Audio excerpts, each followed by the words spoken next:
तो गाइस कैसे हैं आप सब लोग। ट्रू साइको के एपिसोड 06 के साथ हाजिर हूं। तो लास्ट एपिसोड के एंड पे हमने देखा था कि मैं डानरी क्लैन के एक स्पेशल हाल के बारे में बताया जाता है कि वहां पर एक ब्लैक क्रो हाल के नाम का एक इन्वेस्टिगेशन यूनिट है जिसके लीडर का नाम की डाई ही होता है। तो की डाई हो जो होता है जहां पर हर किस्म के मामला को इन्वेस्टिगेट कर दिया जिसमें मर्डरिंग शामिल होती है या किलिंग वगैरह इस तरह के जो भी वाक्य होते हैं। तो अब यहाँ पर पिछले एक महीने से ये हो रहा है कि काफी सारे लोग सुसाइड कर चुके हैं और उनके पास फिर से एक नई रिपोर्ट आती है। तो जब से वहां पर मास्टर की डाई हो उस पेपर को ओपन करते हैं और इस रिपोर्ट को पढ़ते हैं कि फिर से यहाँ पर एक नेचुरल सुसाइड का केस आया। उन्हें लगता है जैसे कि यहाँ पर एक सुसाइड प्लेग फैल गया हो, सभी लोग उन्हें सुसाइड करना शुरू कर दिया। अचानक से लोग यहाँ पर सुसाइड क्यों कर रहे हैं तो वो कहते हैं पिछले कुछ महीनों से यहाँ पर ऐसा ही चल रहा है, लोग खुद से अपनी जान लेना शुरू कर दिया। जब भी यहाँ पर किसी को देखा जाए तो वो यहाँ पर किसी न किसी जगह के पर लटका हुआ मिलता है, यानी कि जब भी यहाँ पर कोई मरता है तो वो लटका हुआ मिलता है। जहाँ पर इतने ज्यादा सुसाइड क्यों हो रहे हैं? अगर हम लोग यहाँ पर पास की बात करें तो पहले यहाँ पर महीने में कोई एक सुसाइड हुआ करता था, लेकिन अब यहाँ पर एक महीने में इतने सारे लोग मर चुके हैं। इसका मतलब यह है कि कोई ना कोई तो इसके पीछे हो सकता है। मुझे लगता है कि यहाँ पर इसके पीछे कोई ना कोई जरूर है और कोई ना कोई ऐसा है जो कि ये जानबूझकर कर रहा है, यानी कोई साइको किलर है जो कि ये सब कुछ कर रहा है। क्योंकि सारे के सारे जितने भी सुसाइड हैं उनके जहां पर भी सुसाइड हुआ है वहां पर कोई भी सबूत नहीं मिला। आखिर मरने वाले को इतनी क्या जल्दी थी कि उसने मरने से पहले सारे के सारे सबूत भी मिटा दिए। मास्टर की डाई हो जो होता है जब इस मसले को इन्वेस्टिगेट कर रहे होता है तो उसी के साथ ही वो अपने कमांडर से पूछता है कि बताओ कि यहाँ पर सबसे पहला सुसाइड केस किसका था, कौन मरा था। तो वो बंदा उसे बताता है कि सर एक बंदा जिसका नाम माचिल था वो एक वेपन स्टोर हाउस वर्कर था और वो यहाँ पर सबसे पहले मरा था। सबसे पहला सुसाइड उसी ने किया था और वो हमारी क्लैन का था। तो की डाई से कहता है क्या मतलब है हमारी क्लैन, क्या वो डानरी क्लैन का एक मेंबर था? वो कहता है जी सर वो डानरी क्लैन का ही एक मेंबर था। तो उसी के साथ ही मास्टर से कहते तो फिर मुझे उस लोकेशन के ऊपर लेकर चलो जहां पर उस माचिल ने सुसाइड किया था, मैं उस जगह को जाकर देखना चाहता हूं जहां पर वो मरा है। तो वो इतना बंदा उसे बताता है कि सर वो एक वैशा खाना में मरा था, एक रेस्टोरेंट है, एक होटल है जिसे फैंगजैंग इन कहते हैं।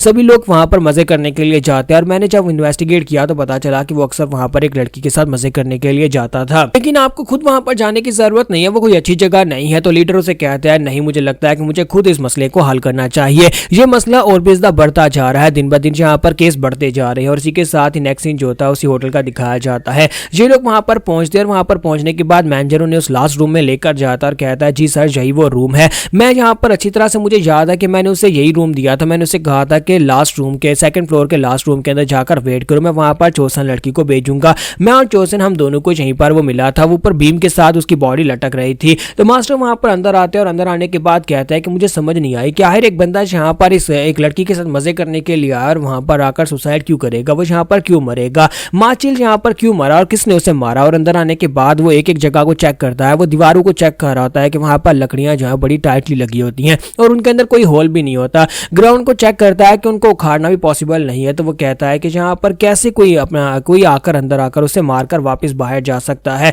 क्योंकि मैनेजर ने कहा कि वो बाहर से अंदर आए थे। अगर वो बाहर से अंदर आए थे और अंदर से दरवाजा बंद था तो फिर यहाँ पर इसका मतलब यह है कि कोई ना कोई किसी दूसरे रास्ते से अंदर आया है। और इन रूम्स के अंदर खिड़कियां भी नहीं है क्योंकि स्पेशली जो लोगों के मजे करने के लिए रूम बनाए गए हैं। इसका मतलब यह है कि यहाँ पर सिर्फ और सिर्फ एक ही रास्ता हो सकता है कि दूसरे रूम के अंदर से कोई दीवार को उखाड़ कर अंदर आया हो। तो वो उस दीवार को चेक करता और कहता है लेकिन यहाँ पर इस दीवार के अंदर से भी कोई अंदर नहीं आ सकता। तो इसी के साथ जो मैनेजर से पूछता है कि मैनेजर क्या इसकी छत को ऊपर उठाया जा सकता है, कि छत को उठाकर अंदर आना पॉसिबल है? तो मैनेजर उसे कहता है नहीं सर, इसकी छत को उठाना बिल्कुल ही पॉसिबल नहीं है क्योंकि छत को बहुत ही अच्छी तरह से यहाँ पर कीलों के साथ नीचे की दीवार के साथ लगाया गया है और यहाँ पर नीचे जो इसके बीम भरे गए हैं उन बीम्स के साथ इसको पूरी तरह से व्यवस्थित किया गया। इसका मतलब जो है कोई भी छत को उठा नहीं सकता, ना ही यहाँ पर दीवार को उखाड़कर वापस दीवार को वहां पर लगा सकता है। तो मास्टर की डाई से कहते हैं इसका मतलब यह है कि यहाँ पर कोई बाहर से नहीं आया। फिर साथ ही वो उससे पूछते हैं कि साथ वाले रूम में कौन था, इसके नेबर वाले रूम में, यानी कि इसके साथ जो सेकंड रूम है उसके अंदर भी कोई ना कोई तो होगा और मुझे बताओ कि वो कौन था। तो वो उसे बताता है कि सर वो भी एक डानरी क्लैन का ही एक लड़का था, एक गूंगा लड़का है जो कि माचिल के लिए काम करता है, उसका नाम सोसैम है। यहीं पर से नेक्स्ट सीन हमारे सोसम का दिखाता है कि मां सोसम घोड़े को लेकर वॉक करने के लिए बाहर जा रहा था। साथ ही वो अपनी स्टेटस विंडो को ओपन करता और कहता है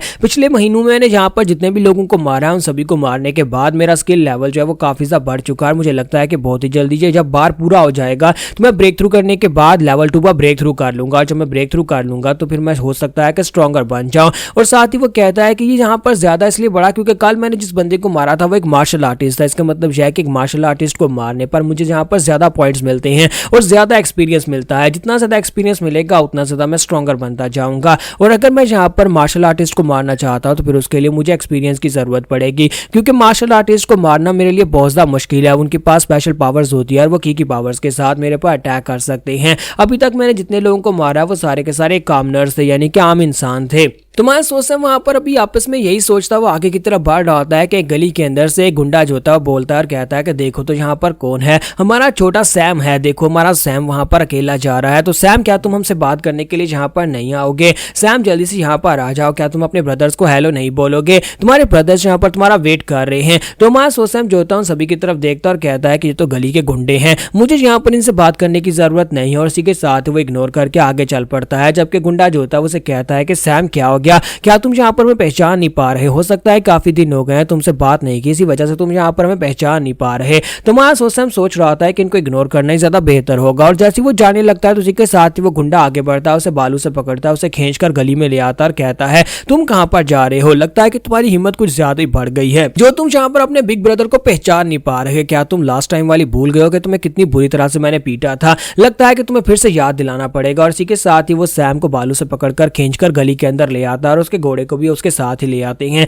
तो मैं सोच रहा था क्या मैं इस कमीने को यहीं पर मार डालूं, और क्या इसे मारने के बाद मैं इसे सुसाइड का रूप दे सकता हूं, लेकिन गली के अंदर इसके साथ कुछ और भी गुंडे हैं, इतने सारे लोगों को मैं यहाँ पर कैसे मारूंगा? और वैसे भी यहाँ पर इन बेकार लोगों को मारकर मुझे क्या मिलने वाला है? इन सभी को मारकर मुझे कोई भी एक्सपीरियंस पॉइंट नहीं मिलेंगे। तो मैं सोच रहा था कि चलो चल के इनके पास से कुछ 2-4 पंचेस खाते हैं, क्योंकि गली के गुंडे हैं, मुझे 2-4 पंचेस मारेंगे और फिर मुझे छोड़ देंगे, और उसके बाद मैं यहाँ पर से वापस चला जाऊंगा। लेकिन इसी के साथ ही वो उसे पीटना शुरू कर देते हैं, और जैसे वहां पर वो एक जबरदस्त पंच मारता है, इसी के साथ ही पीछे से एक बंदा निकल कर आता है और उसे कहता है कि बस बहुत हो गया। और ये बंदा जो होता है एक मार्शल आर्टिस्ट होता है, और वहां पर आने के बाद उसे कहता है कि मैं तुम लोगों से क्या कहा था कि सैम को यहाँ पर बड़े प्यार से लेकर आना है, लेकिन तुम यहाँ पर उसे खींचते हुए मारते पीटते लेकर आ रहे हो। तो वो गुंडा उसे कहता है कि लॉर्ड जैंग हो, आप प्लीज यहाँ पर माफ करिएगा, हम लोग तो बस यहाँ पर थोड़ा सा एंजॉय कर रहे थे। तो वो बंदा जैंगो जो होता है वो आगे बढ़ता जाकर उसके घोड़े के ऊपर हाथ फेरता और कहता है कि ये घोड़ा तो बहुत ज्यादा कमाल का है, मुझे लगता है कि ब्लैक सोसाइटी के लीडर को ये घोड़ा बहुत ज्यादा पसंद आएगा, क्योंकि उसने एक बार गली में इस घोड़े को देखा था और उसने कहा था कि उसे ये घोड़ा चाहिए,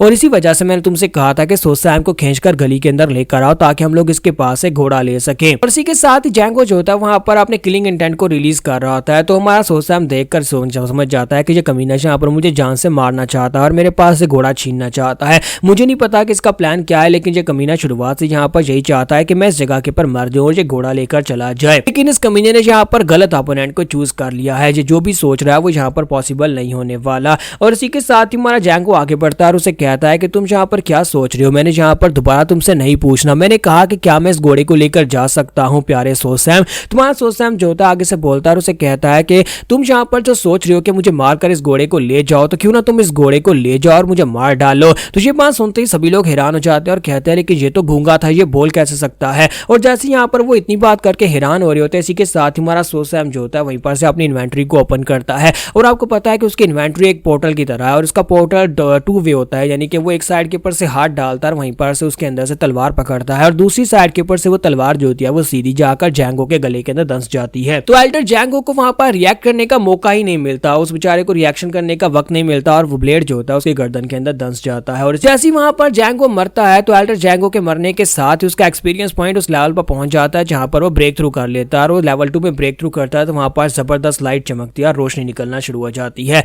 तो यहाँ पर हम लोग अपनी एपिसोड 06 का एंड करेंगे। नेक्स्ट एपिसोड में देखेंगे कि लेवल 2 के ऊपर ब्रेक थ्रू करने के बाद हमारा सैम कितना पावरफुल हो गया है।